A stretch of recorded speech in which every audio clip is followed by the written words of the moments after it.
Buenas noches, amados hermanos. Bienvenidos una vez más este domingo caluroso y muy bendecido para poder estudiar un poco acerca de la Escritura. Su hermano Julio González, siempre todos los domingos a las 9 de la noche, nos congregamos acá. Si usted está interesado en aprender un poco de la Escritura, estamos nosotros estudiando el libro de Hechos de los Apóstoles desde ya hace unos meses y hoy nos toca hablar del capítulo número 5. De hecho, vamos a terminar el capítulo 5. Vamos a leer del 17 al 42. Vamos a leer esta porción y no vamos a leerla toda, pero sí vamos a leer algunos aspectos que nos van a interesar para el estudio de esta noche. Estudiemos juntos. ¿Qué te parece si le damos un tiempo este domingo al Señor, al Espíritu Santo, para que nos pueda Él enseñar algo que va a ser útil para nosotros, para nuestra vida espiritual y para nuestra vida devocional? Ya que Hechos de los Apóstoles prácticamente se trata de acciones, por eso se llama Hechos. De hecho, en el inglés la palabra es acción, que describe el libro de Hechos de los Apóstoles.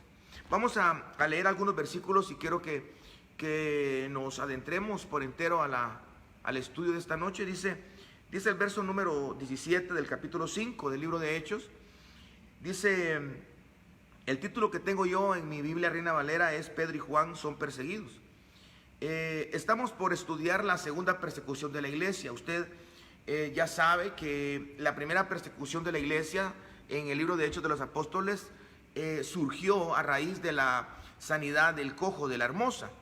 Es decir, que ellos nunca se imaginaron que traerle sanidad a una persona iba a traer tanto problema. El ministrar sanidad al cojo de la Hermosa iba a traer como una repercusión, como una reacción en cadena, muchas cosas gloriosas por una parte y persecución por otra.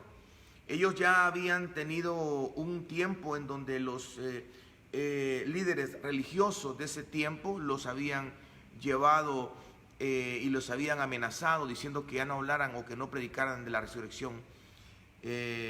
Cabe notar o cabe hablar de que uno de los grupos que estuvo en la primera persecución, por decirlo así, la primera intervención para que la obra de Dios no avanzara, fue un grupo llamado los saduceos. Y usted sabe que los saduceos son los personajes que dice la Biblia eran de la secta que no creía en la resurrección. Ahora vemos seguidamente, después de este lapso de tiempo que el Espíritu Santo nos dio a través de la vida de la iglesia en las cosas materiales o en los bienes materiales que ellos poseían. Y digo esto porque en el principio del capítulo número 5 habla de Ananías y Zafira, y eso lo estudiamos el domingo pasado. Vemos que como una pausa o como una entre signos o entre comillas o entre paréntesis, el Espíritu Santo deja la anécdota dentro de la persecución, dentro de las glorias que la iglesia de Jesucristo estaba participando. El Espíritu Santo deja esa parte en donde nos enseña que había un matrimonio que ellos quisieron de alguna manera burlar al Espíritu Santo y a los ministros. Eso lo estudiamos el domingo pasado. Pero seguidamente de eso nosotros vemos nuevamente la segunda persecución que hemos encontrado en el libro de Hechos. Y dice la Biblia: entonces, levantándose el sumo sacerdote y todos los que estaban con él, esto es la secta de los saduceos, se llenaron de celos, dice, y echaron mano a los apóstoles y los pusieron en la cárcel pública. Por un lado estamos viendo nosotros que la continua persecución, el continuo martirio, el continuo obstáculo que la iglesia del libro de Hechos mantenía. Es decir, que ellos mantenían cierta fricción, cierto grado de obstáculos para que no avanzara. Y esto a nosotros nos debe de dar la enseñanza que que el enemigo, el mundo, que la carne, que el enemigo del evangelio siempre va a tratar de persistir en traer obstáculos al evangelio. Cuando digo obstáculos al evangelio, en este caso, los líderes religiosos se volvieron, dice que se levantaron. El sumo sacerdote, imagínese usted, el sumo sacerdote, el representante de Dios para el pueblo, el representante de Dios para el pueblo se levantó, y todos los que estaban con él, esto es la secta de los saduceos, y se llenaron de celos, dice. Ahora, ¿por qué de celos? Bueno, eso ya lo hablamos un poco el domingo pasado, pero ellos definitivamente no estaban enfocados en que la gloria fuera del Señor, sino que todo lo querían manejar y administrar ellos según sus intereses. Pero eso ya no lo vamos a hablar porque lo vimos la semana pasada. Pero dice que echaron mano a los apóstoles. Nuevamente los volvieron a tomar, los volvieron a apresar, y dice que los pusieron en la cárcel pública. Y esto, yo aquí encuentro dos cosas. La primera, encuentro la continua, el continuo obstáculo del mundo, el continuo obstáculo de la carne y el continuo obstáculo de Satanás, para que nosotros no avancemos en el evangelio. Mire, hermano, la verdad es que la vida del evangelio así es. Por esa razón es que muy poco popular es el evangelio, porque se opone a la corriente. Es decir, que la corriente de este mundo, dijo el apóstol Pablo, es una corriente que está jalando y lleva a los hijos de desobediencia, y en los cuales nosotros en otro tiempo estuvimos. Pero cuando nosotros nos entregamos al Señor, nos metimos en un llamado que le conocemos como evangelio, que se opone totalmente a la corriente a la cual nosotros estábamos caminando, en la cual nosotros nos estábamos desarrollando. En el versículo siguiente dice: mas un ángel del Señor, abriendo de noche las puertas de la cárcel, sacándolos, les dijo: id, y puestos en pie en el templo, anunciad al pueblo todas las palabras de esta vida. Ok, por una parte nosotros podemos ver el continuo martirio, o el continuo obstáculo que uno encuentra al querer hacer la voluntad de Dios. Y por otro lado encontramos nosotros siempre la ayuda divina. Es decir, que la Biblia, cuando habla de Santiago, que cuando el Señor siempre pone una salida cuando viene una tentación, lo que no hacemos es buscar la salida. Y esto es más o menos lo mismo. Cuando viene un problema, Dios siempre va a tratar de darnos la solución, o darnos la manera en que podemos nosotros salir victoriosos de este problema. Nosotros vemos que Pedro y los apóstoles habían sido de alguna manera nuevamente llevados a juicio, a interrogación, a intimidación, para que no volvieran ellos a mencionar a Jesucristo dentro de lo que ellos predicaban, y mucha gente se estaba salvando, mucha gente estaba siendo liberada, mucha gente estaba siendo sanada, y ellos no tenían gloria en esto. Ellos no tenían ningún beneficio, y por esa razón es que de alguna manera ellos se llenaron de celos y los amenazaron para que no lo hicieran más. Por otro lado, hemos visto que el Señor envía un ángel, una entidad, para poderles ministrar fortaleza, para poderles decir que sigan adelante. Mira, hermano, y es que lo que podemos rescatar de esta historia, o de esta parte de la vida de la iglesia, es que ellos no menguaron en su llamado, ellos no menguaron en su búsqueda, ellos no menguaron en la labor que ellos sabían que tenían que hacer. Pese a los obstáculos, pese al liderazgo que estaba mal, porque dice que eran los sumos sacerdotes que les decían que no hablaran de Jesucristo, pese a los malos miembros, o a los malos integrantes del cuerpo que se estaba desarrollando. Digo esto por Ananías y Zafira, que ellos eran parte del pueblo de Dios y que ellos querían aparentar ser como Bernabé, el hijo de consolación, que él donó. Dice que él donó, él dio una parte de lo que era de él, entre comillas, él lo dio a los apóstoles. Entonces la iglesia estaba avanzando en medio de los líderes que estaban mal, avanzaba en medio de los miembros que estaban mal, y ahora estaban ellos viendo la realidad del llamado que Dios les había dicho cuando dijo que el mundo los iba a aborrecer, cuando les dijo que iban a ser luz en medio de las tinieblas.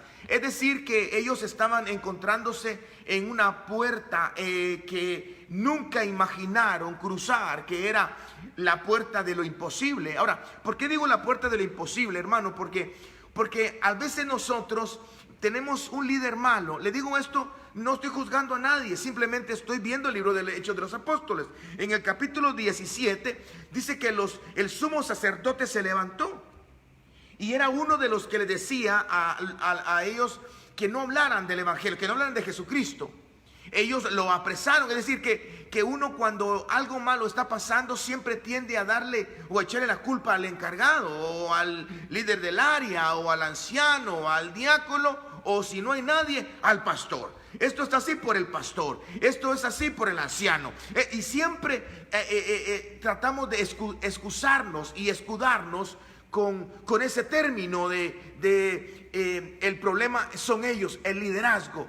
Y cuando la unción viene y cae sobre la cabeza, hasta usamos ese versículo para decir que, bueno, como está malo en la cabeza, todo lo demás está malo. Y aquí vemos que ellos pudieron salir avantes en medio de una situación como la que les menciono. Y no solamente eso, sino que en medio de hermanos que se congregaban falsos. Porque Ananías y Zafira, su corazón definitivamente no era un corazón puro, no era un corazón que iba acorde a lo que todos estaban viviendo. A Ananías y Zafira, ellos eran como integrantes, o como decían por ahí, era harina de otro costal. Ellos no eran de los originales que Dios había levantado, había llamado. Al contrario, ellos murieron. Dice que ellos expiraron después de que Pedro les reveló lo que ellos estaban haciendo. Pedro les mostró lo que ellos estaban intentando hacer. Es decir, que la iglesia estaba pasando por una puerta que nunca pensaron poder superar. Nosotros no podemos desanimarnos porque alguien esté arriba y no esté tan bien. No podemos desanimarnos o menguar nuestra búsqueda, nuestra consagración. No podemos menguar nuestro deseo de santidad, nuestro deseo de adorar, nuestro deseo de congregarnos, porque 1, 2 o 3 o 4 hermanos no tengan el mismo espíritu de amor o de unidad. Nosotros vemos que en el capítulo número 5, del 17 al 42, vemos nuevamente la iglesia otra vez persiguiéndola, nuevamente hostigándola. Nuevamente la iglesia en un apuro, no solamente en un apuro interno, porque aparte de los problemas que tenían externos, me refiero al liderazgo y a los hermanos, sino tenían problemas internos, es decir, sus propias batallas personales, sus propios temores, pensamientos. Usted no vaya a creer de que ellos no eran humanos. Claro, hermano, ellos eran humanos y tenían sus propias áreas, pero sobre todo eso, sobre sus temores, porque se estaban oponiendo a una autoridad, porque habían hermanos que tal vez no podían confiarse, que eran veraces, que eran verdaderos. No, ellos no se enfocaron en eso. Ellos estaban determinados a cumplir lo que Dios les había dicho en su corazón, lo que ellos habían aprendido de los apóstoles, lo que ellos habían recibido en la intimidad con Dios, lo que ellos habían recibido basándose en la palabra. Entonces dice la Biblia que cuando trajeron los presentaron en el concilio, y el sumo sacerdote, escuche, dice, y el sumo sacerdote les preguntó, diciendo: ¿no os mandamos estrictamente que no enseñaseis en ese nombre? Y ahora habéis llenado a Jerusalén de vuestra doctrina, y queréis echar sobre nosotros la sangre de este hombre. Ahora, ¿por qué decían esto los principales? ¿Por qué razón ellos estaban, perdón hermanos, por qué razón estaban ellos, eh, ¿cómo le puedo explicar? Ellos estaban enseñando, estaban motivando, ellos estaban de alguna manera deseando seguir fluyendo en esto, pero dice la Biblia que el concilio, dice la Biblia que los principales sacerdotes le dijeron, no mandamos estrictamente que no enseñasen en ese nombre. Y ustedes ahora están enseñando, es decir, que ellos estaban tratando de usar como de alguna manera su poder, su posición, estaban tratando de usar su conocimiento, su lugar como para poder menguar el fluir del Espíritu, el fluir de Dios, para poder menguar lo que Dios estaba haciendo en medio de su pueblo. Hermanos, dice la Biblia que les estaban diciendo los sacerdotes que por qué habían echado en contra al pueblo de ellos. Es decir, que el pueblo ahora miraba a los sacerdotes, a los líderes, como asesinos. Los miraban como unos personajes que no eran tan veraces. Por esa razón es que les dice, y ahora habéis llenado a Jerusalén de vuestra doctrina y queréis echar sobre nosotros la sangre de este hombre. Y es que lo que pasa es de que Pedro y Juan hablaron la verdad. Pedro y Juan les dijeron, ustedes dieron la orden de crucificarle. Ustedes lo mataron. Ustedes lo llevaron a juicio. Y este hombre era inocente. Jesús nunca hizo nada malo. Jamás se reveló a ustedes. Más bien, él decía, César lo que es del César y a Dios lo que es de Dios. Es decir, que ellos hablaron verdad. Cuando nosotros en nuestra vida, hermano, estamos en una encrucijada, incluso en un momento en donde se pone en tela de duda la situación en la que estamos nosotros viviendo, hablando, haciendo, nosotros tenemos que inclinarnos siempre hacia la verdad. Tenemos que inclinarnos siempre hacia la verdad. Pese y sea quien sea, hermanos. Yo sé que hablar la verdad a veces es muy vergonzoso. Yo sé que hablar la verdad a veces nos pone en una mala posición. ¿Por qué le digo esto? Porque eso es lo que los apóstoles dijeron. Ustedes dijeron al pueblo. Ustedes le dijeron ustedes fueron los causantes de que Jesucristo muriera. Y eso no lo hizo Jesucristo porque ustedes lo mataron. Eso ya había sido determinado por el Padre, les dice. Pero ustedes en su corazón no son buenos. Ustedes no vengan a decir que nos aman. Ustedes no vengan a decir que son de Dios, porque el mismo Dios ustedes le dieron la espalda. Y eso no les agradó a ellos. Pero ellos están hablando verdad, hermano. Y yo no quiero que pienses de que te estoy diciendo que te opongas a quien sea. Lo que te estoy diciendo es de que tu balanza siempre tiene que ser inclinada hacia la verdad. Y en estos minutos, porque solamente quería dibujarte en tu mente y en tu corazón, quería dibujarte que continuamente el pueblo de Dios estamos siendo obstaculizados. Mire, en este tiempo final, no me refiero a este tiempo final de año, aunque debería de hacerlo, pero en este tiempo final, todos los mecanismos que el diablo tiene, el mundo tiene y la carne tiene, se están usando. Ahora hay cosas que no se usaban antes. De hecho, dice la Biblia que vendrá un tiempo en donde el pozo del abismo, dice Apocalipsis, el pozo del abismo será abierto y saldrán entidades espirituales que nunca habían salido. Pero eso pasará al final. ¿Y esto qué es lo que nos está diciendo? Nos está diciendo que nosotros en el último tiempo estamos enfrentándonos con cosas que no nos habíamos enfrentado antes. Que nos estamos encontrando con situaciones que no había antes. Por ejemplo, mire este problema, esta situación de la pandemia.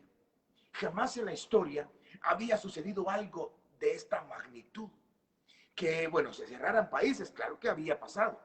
Que cerraran, habían toque de queda en algunos lugares, claro que había pasado, pero nunca había pasado de esta magnitud, de una manera mega, hiper, archi, de una manera de toda la tierra, global. Esto a nosotros nos debería de dar la revelación de que la artimaña o las herramientas que el mundo está usando son artimañas nuevas. Y no solamente nuevas, sino que artimañas o herramientas muy poderosas que callan gobiernos, que paralizan la economía, que paralizan la salud, que le pega a los poderosos y a los pobres. Es decir, que esto es algo que no se había vivido. Y cuando estamos hablando de Hechos de los Apóstoles, nos estamos dando cuenta que ellos se empezaron a enfrentar con situaciones en las cuales nunca antes se habían enfrentado. Sin embargo, ellos tenían la revelación muy clara de lo que tenían que hacer. Ellos tenían la revelación muy clara de lo que tenían que decir. Ellos tenían la revelación muy clara de a dónde tenían que ir. Entonces dice el verso 34, levantándose en el concilio, un fariseo llamado Gamaliel, doctor de la ley, venerado de todo el pueblo, mandó que sacase fuera por un momento a los apóstoles. Y luego dijo, varones israelitas, mirad por vosotros lo que vais a hacer respecto a estos hombres. Porque antes de estos días se levantó Teudas diciendo que era alguien. A este se unió un número como de 400 hombres. Oiga, pero él fue muerto y todos los que le obedecieron fueron dispersados y reducidos a nada. Después de este se levantó Judas, el Galileo, en los días del censo y llevó en pos de sí a mucho pueblo. Pereció también él y todos los que le obedecían fueron dispersados. Ahora os digo, apartaos de estos hombres y dejadlos, porque si este consejo o esta obra es de los hombres, se desvanecerá. Mas si es de Dios, no la podéis destruir. No seáis tal vez hallados luchando contra Dios. Y quiero terminar con esto. Ahora, mire qué interesante, porque era un hombre llamado Gamaliel. Bueno, realmente no se sabe, o al menos la Biblia no lo menciona, que era un hombre temeroso de Dios. Sí, era alguien preparado, definitivamente era el que le dio clases al apóstol Pablo. Gamaliel era un erudito de la ley. Sin embargo, era un hombre algo así como el consejo que le dieron a Moisés. ¿Recuerda usted? Yetro le dijo a Moisés, bueno, vas a desfallecer si sigues así. Haz algo que se llama delegación. Delega.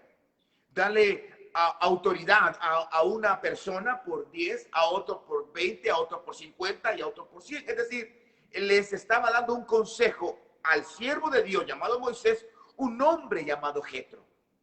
En este respecto, alguien que pareciera que sale del contexto del fluir del Espíritu, pareciera que sale del contexto de la obra de Dios en ese momento, llamado Gamaliel, y le da el consejo a los líderes y le dice algo muy sabio: dejadlos, les dice. Piensen bien lo que van a hacer. Porque, y les da dos ejemplos, de Teudas y de Judas. Y les dice que ellos dos se habían levantado y que al morir ellos todo moría. Y les dice lo siguiente, que es lo que quisiera yo recalcar. Le dice, si esto es de Dios, va a prevalecer.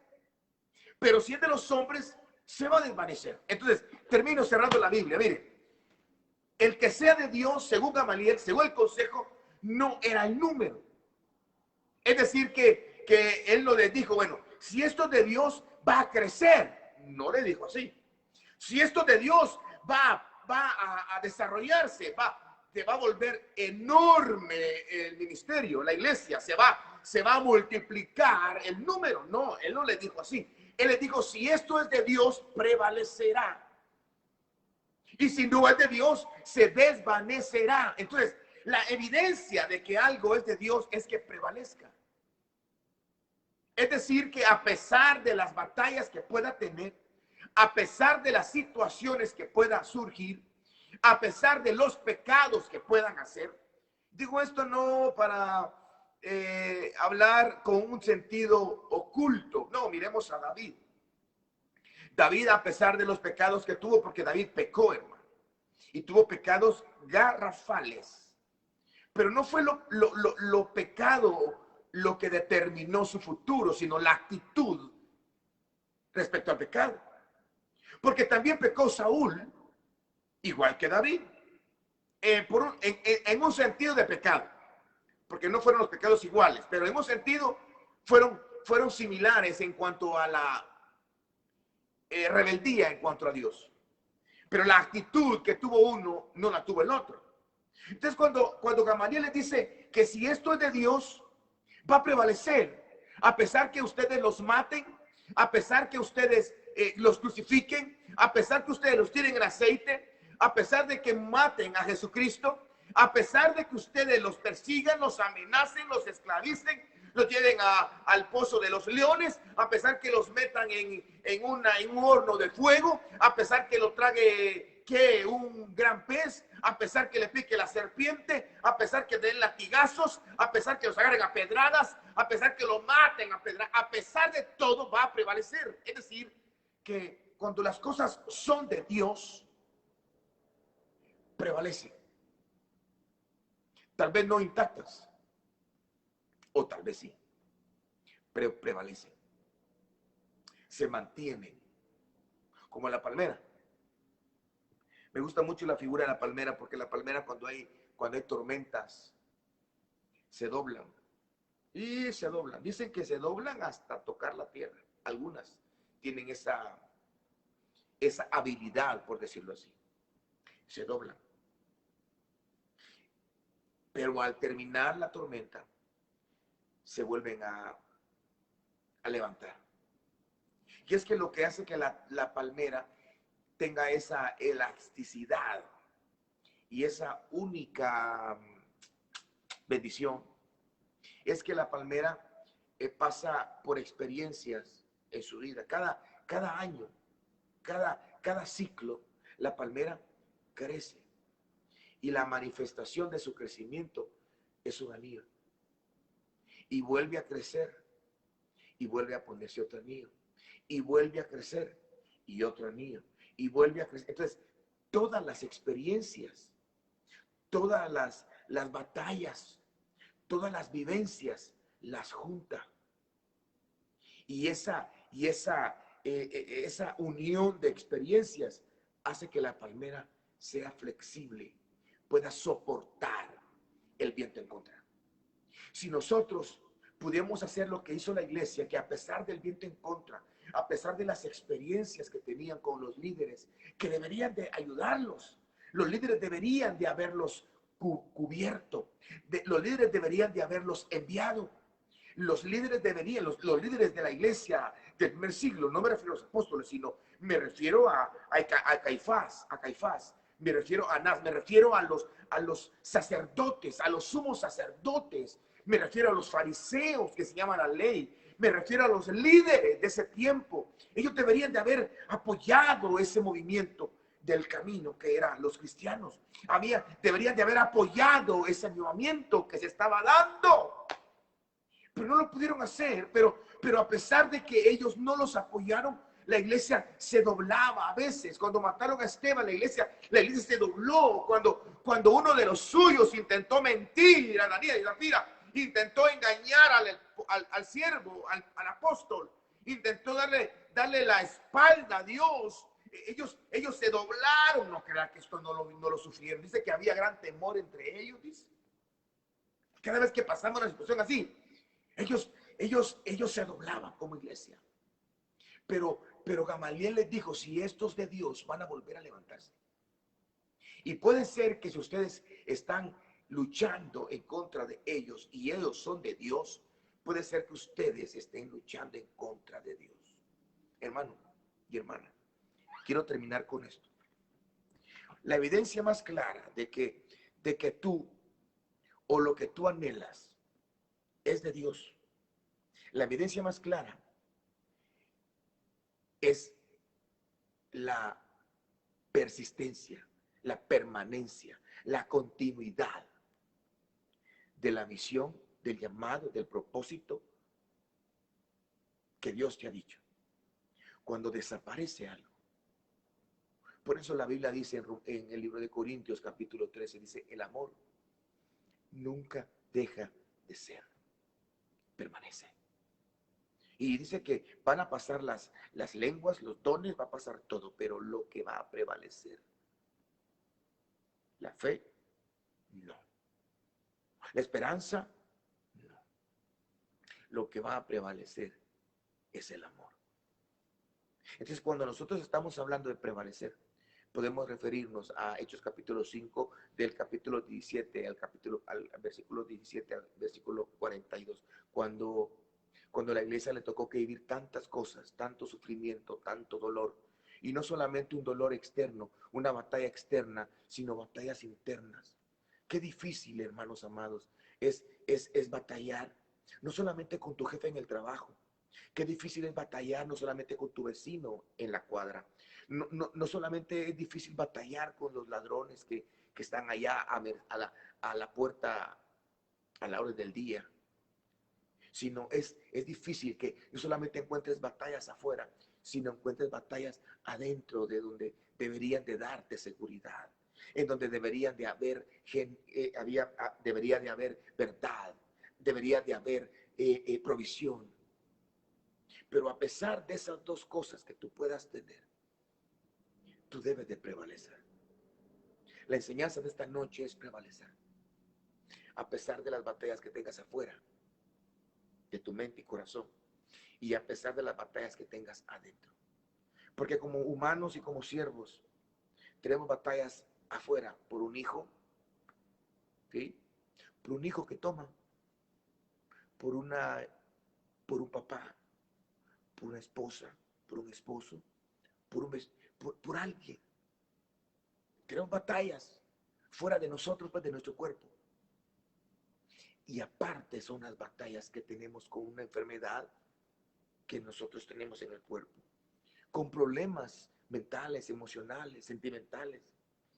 Y a pesar de estas dos batallas, el pueblo de Dios va a prevalecer, porque esa es la naturaleza nuestra. Nuestra naturaleza es amor. Dice el libro de Cantara, dice, porque tu bandera sobre mí es amor. Que Dios bendiga tu vida abundantemente. Recuerda que tenemos que prevalecer, hermanos. Cuando sientas que ya no puedes más, cuando sientas que la influencia de afuera te está consumiendo, porque a veces, hermano, lo quebrantan a uno. Claro, lo quebrantan a uno. Uno se siente tan, tan, tan oprimido y presionado. Y donde deberías de encontrar la ayuda no está. Sigue adelante. Porque lo que Dios ha dicho lo va a cumplir. Porque lo que Dios ha prometido lo va a hacer. Que Dios te bendiga